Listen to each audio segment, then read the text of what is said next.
Luke 9:18-22.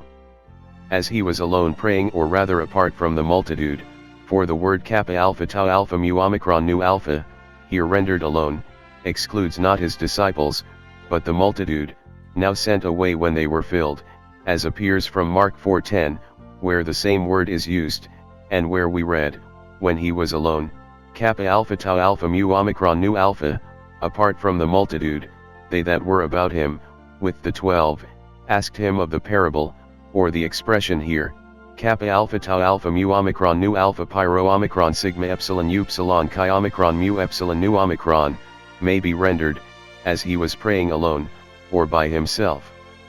His prayer being ended, his disciples came to him. He asked them when he had done praying, during which they probably stayed at a distance, who say the people that I am? There was a large interval of time between what has been related already, and what follows.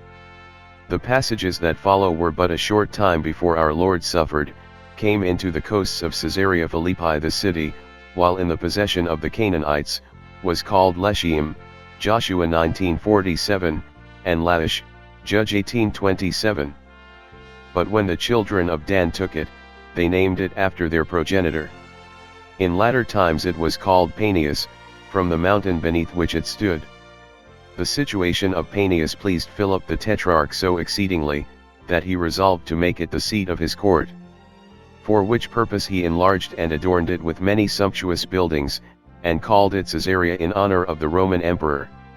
The Tetrarch's own name, however, was commonly added, to distinguish it from the other Caesarea, so often mentioned in the Jewish history, and in the Acts of the Apostles, which was a fine port on the Mediterranean Sea, and had been rebuilt by Herod the Great, and named in honor of Augustus Caesar.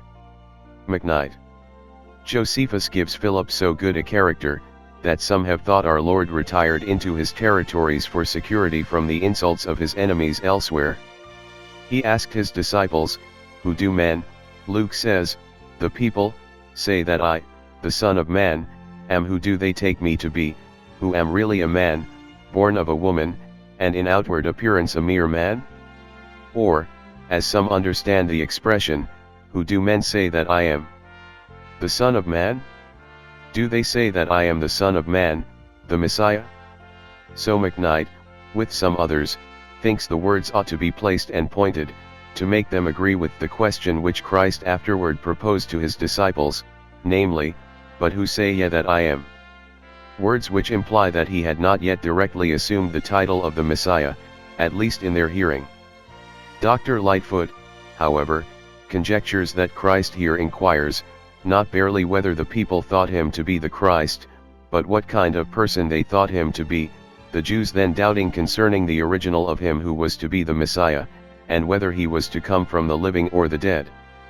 And it must be acknowledged, that the word tau iota nu alpha, whom, often relates to the quality of the person spoken of. So John 8:53, tau iota nu alpha, whom makest thou thyself? Christ made this inquiry, not because he was ignorant what the people thought and spoke of him, for their thoughts and words were perfectly known to him, but that he might have, from themselves, a declaration of their faith, and might therefrom take occasion of confirming and strengthening them in it. In answer to the question concerning the people, the disciples reply, some say, thou art John the Baptist, namely, risen from the dead, and with an additional power of working miracles, some, Elias, that thou art Elijah the prophet, come to prepare the way of the Messiah, and others, Jeremias, or one of the prophets. There was at that time a current tradition among the Jews, that either Jeremiah, or some other of the ancient prophets, would rise again before the Messiah came. Most part of the people took Jesus for a different person from what he was, because he had nothing of the outward pomp or grandeur in which they supposed the Messiah was to appear. Therefore, that he might give his disciples, who had long been witnesses of his miracles, and had attended on his ministry, an opportunity of declaring their opinion of him, he proceeded to ask, but who say ye that I am? And Peter, who was generally the most forward to speak, replied in the name of the rest, thou art the Christ, the Son of the living God, that is, his Son in a peculiar sense, and therefore a person of infinitely greater dignity than either John the Baptist, or Elias, or Jeremiah, or any other prophet. Jesus answered, Blessed, or happy, as mu alpha kappa alpha rho iota omicron signifies art thou, Simon Bar-Jonah, or the son of Jonas, namely, in being brought thus firmly to believe and confess this most important truth, on believing and confessing which the present and everlasting salvation of mankind depends. For flesh and blood hath not revealed it unto thee, thou hast not learned it by human report, or the unassisted sagacity of thy own mind, but my Father in heaven has discovered it to thee, and wrought in thy soul this cordial assent, in the midst of those various prejudices against it which present circumstances might suggest. Our Lord proceeds, and promises, alluding to his surname of Peter, from pi epsilon tau rho alpha, a rock, that he should have a principal concern in establishing Christ's kingdom.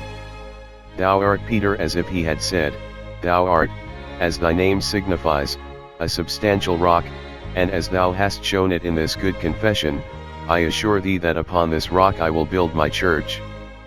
Faith in me as the Son of God shall be its great support, and I will use thee as a glorious instrument in raising it, yea, so immovable and firm shall its foundation be, and so secure the superstructure, that though earth and hell unite their assaults against it, and death in its most dreadful forms be armed for its destruction, the gates of hell, or the unseen world, shall not finally prevail against it to its ruin, but one generation of Christians shall arise after another, even to the very end of time, to maintain this truth, and to venture their lives and their souls upon it, till at length the whole body of them be redeemed from the power of the grave. C. Doddridge, who further observes, this is one of those scriptures, the sense of which might be most certainly fixed by the particular tone of voice and gesture with which it was spoken.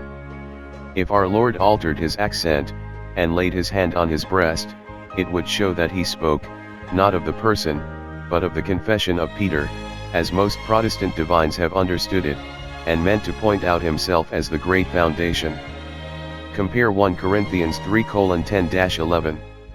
In confirmation of this sense, it may be observed, that when our Lord says, upon this rock, he does not make use of the word pi epsilon tau rho omicron, as if he referred to Peter himself, but pi epsilon tau rho alpha, which is an appellative noun, and immediately refers to Peter's confession. But if, when our Lord uttered these words, he turned to the other apostles, and pointed to Peter, that would show he meant to intimate the honor he would do him, in making him an eminent support to his church. This is the sense which Grotius, L.E. Clerk, Dr. Whitby, and L'Enfant defend. But to be a foundation in this sense, was not Peter's honor alone, his brethren shared with him in it, see Ephesians 2:20, Revelation 21:14, as they did also in the power of binding and loosing, Matthew 18:18, John 20:23. On the whole, how weak the arguments are which the papists draw from hence, to support the supremacy of Peter in their wild sense of it, is sufficiently shown by Bishop Burnet on the Articles, p. 196, Dr. Barrow on the Creed, Sermon 28, Dr. Patrick in his sermon on this text, and many more not necessary to be named. There seems a reference in this expression to the common custom of building citadels upon a rock.